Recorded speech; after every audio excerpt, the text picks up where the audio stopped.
Mga kababayan, confirmed na ito, hindi po ito fake news, hindi ito chase. Totoo na ang 30,000 plus another 30,000 Christmas bonus para sa ating mga senior citizens ngayong Pasko. Yan po ay kabuuang 60,000 na tulong mula sa gobyerno. Alam ko na marami na kayong nakarinig tungkol dito, pero sa video na ito ibibigay ko sa inyo ang kompleto at verified na impormasyon. Sino ang qualified?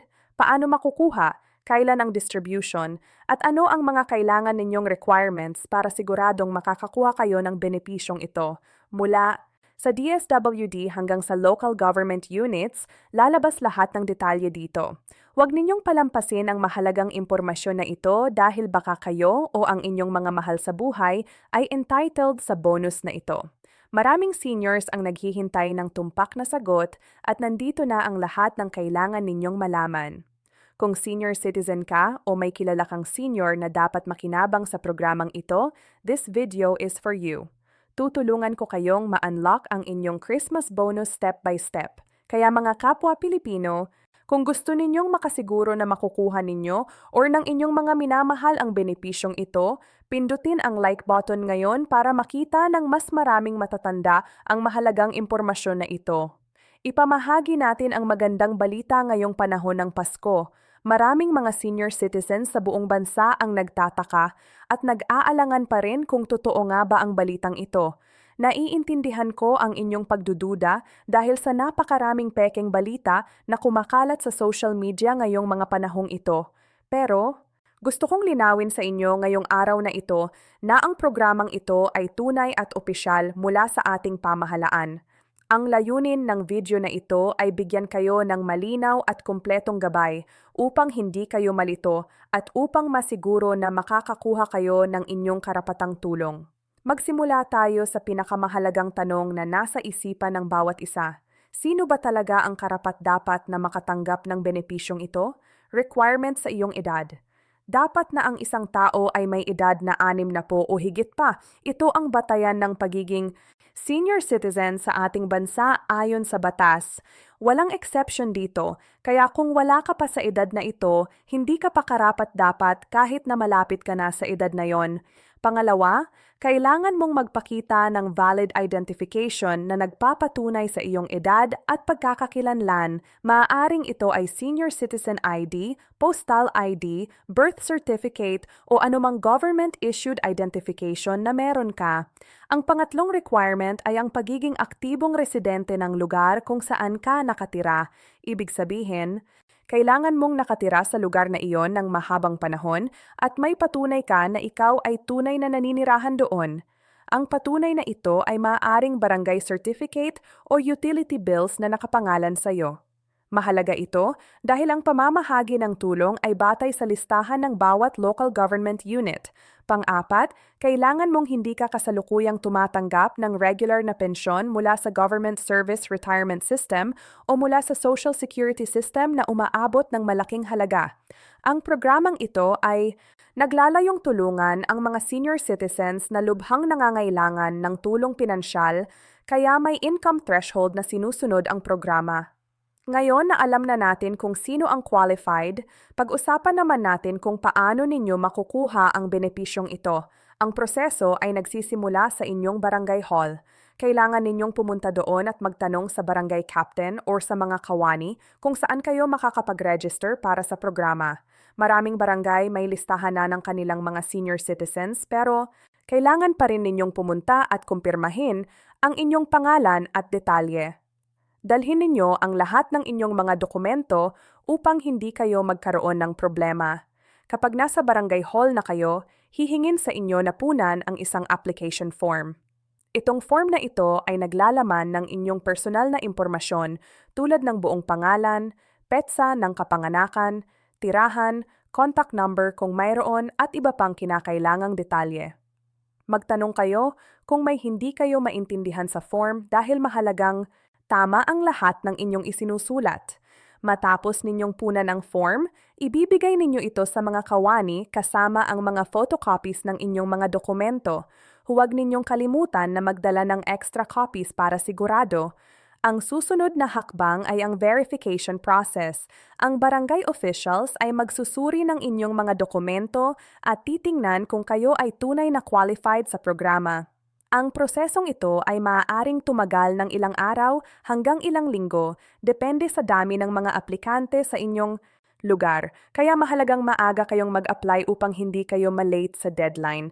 Kapag na-approve na ang inyong aplikasyon, ang inyong pangalan ay isasama sa master list ng mga beneficiaries na ipapadala sa Department of Social Welfare and Development o sa ahensya ng gobyerno na namamahala ng programang ito. Ang schedule ng pamamahagi ay iba-iba sa bawat lokalidad. Mayroong mga lugar na ang pamamahagi ay gaganapin sa barangay hall mismo, habang mayroon namang mga lugar na ang pamamahagi ay sa munisipyo or city hall.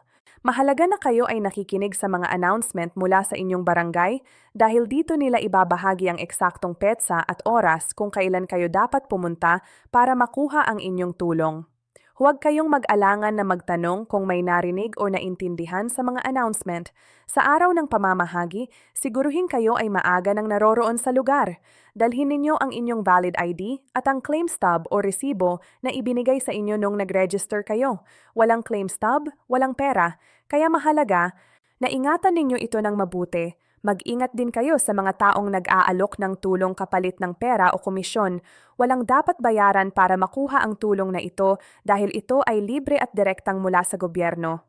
Kung may nag-a-approach sa inyo na nag-aalok ng ganito, iulat ninyo agad sa mga authorities dahil malamang na sila ay scammer na gustong samantalahin ang ating mga matatanda. Pag-usapan naman natin ng mas detalyado ang dalawang benepisyo na tatanggapin ninyo. Ang unang PH30,000 ay mula sa Regular Social Pension, program ng gobyerno para sa mga indigent senior citizens. Ang programang ito ay matagal nang umiiral at ang layunin nito ay magbigay ng regular na tulong pinansyal sa mga matatandang walang sapat na kita para sa kanilang pang-araw-araw na pangangailangan.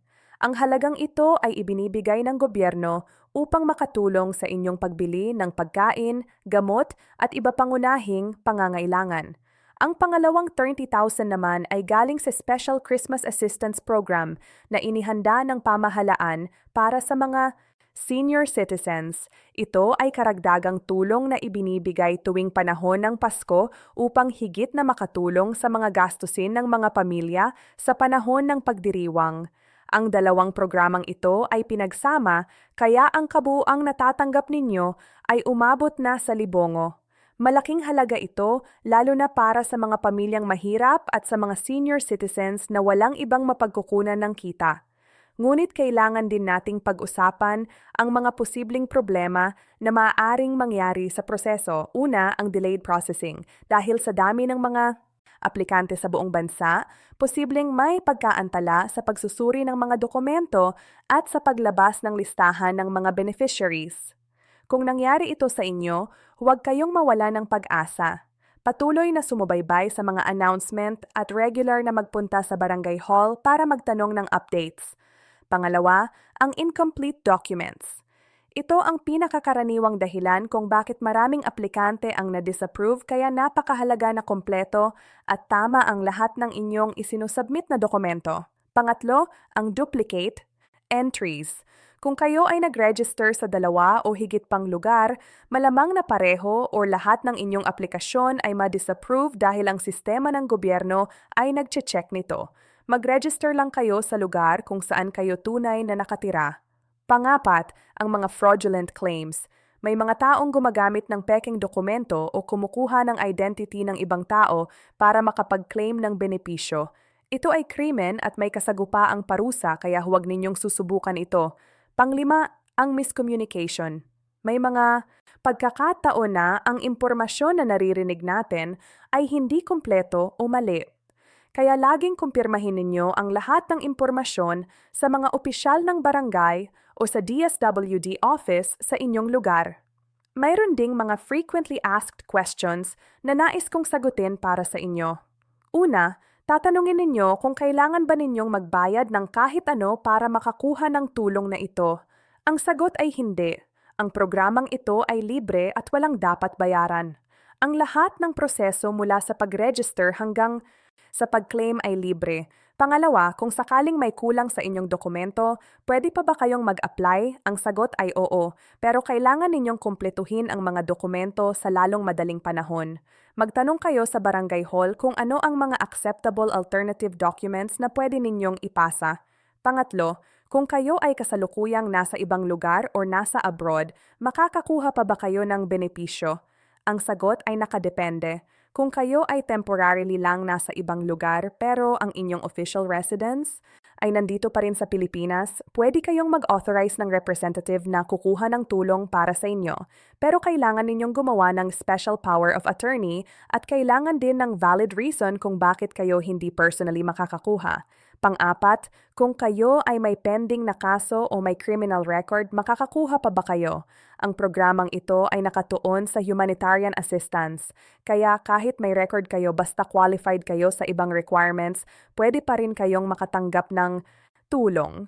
Panglima, kung kayo ay kasalukuyang may sakit o bedridden at hindi makalabas ng bahay, paano kayo makakakuha ng tulong? Pwede kayong mag-send ng authorized representative na may dala ng medical certificate na nagpapatunay na kayo ay hindi makakaalis ng bahay. Pero kailangan pa rin ng special authorization letter na may pirma ninyo at ng mga witness.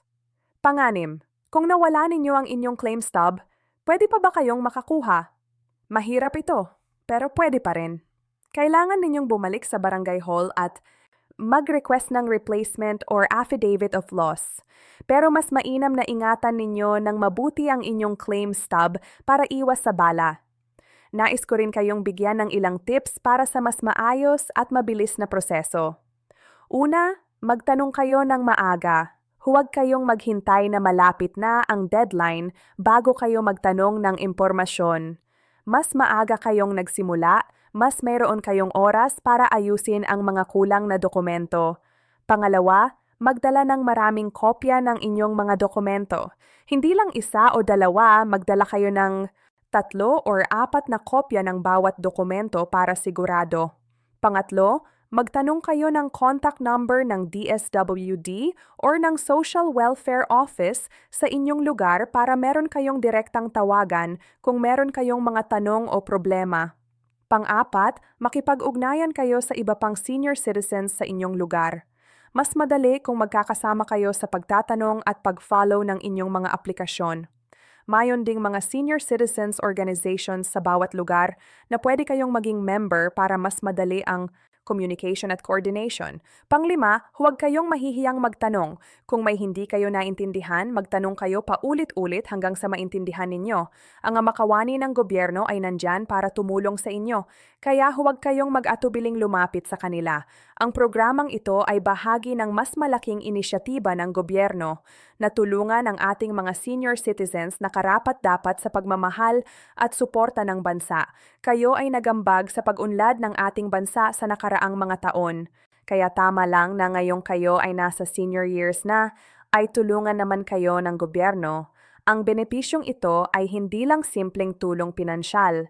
Ito ay pagkilala sa inyong kontribusyon at pagpapakita ng respeto sa inyong dignidad bilang mga matatandang mamamayan ng Pilipinas. Gusto ko rin kayong paalalahanan na ang programang ito ay may limited na budget at limited na oras. Kaya napakahalaga na kayo ay kumilos agad at hindi na maghintay pa. Maraming senior citizens ang naghihintay din ng tulong na ito kaya dapat tayong lahat ay sumunod sa tamang proseso at maging patas sa lahat. Huwag nating hayaang masayang ang pagkakataong ito dahil sa katamaran o kakulangan ng impormasyon.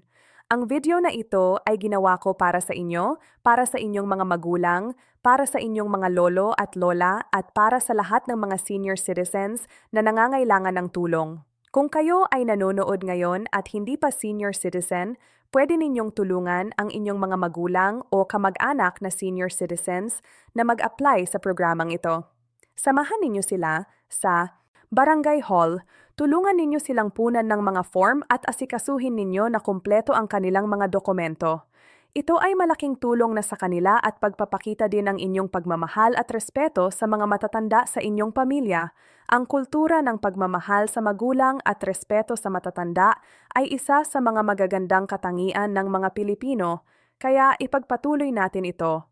Sa pagtatapos ng video na ito, nais kong sabihin na ang impormasyon na ibinahagi ko sa inyo ay batay sa mga opisyal na pahayag at gabay mula sa mga ahensya ng gobyerno.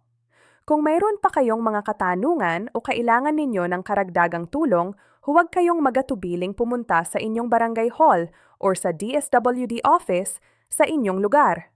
Mayroon din silang hotline numbers na pwede ninyong tawagan para sa mga urgent na tanong. Tandaan na, ang tulong ay nandyan na. Kailangan lang ninyong kumilos at sundin ang tamang proseso para makuha ninyo ito. Maraming salamat sa inyong panunood at sana ay nakatulong ang video na ito sa inyo. Ipamahagi ninyo ang video na ito sa inyong mga kaibigan at kamag-anak na senior citizens para mas marami pang makaalam ng mahalagang impormasyon na ito. Pagpalainawa kayo at ang inyong mga pamilya ngayong Pasko at sa mga darating pang taon. Mabuhay ang mga senior citizens ng Pilipinas. M.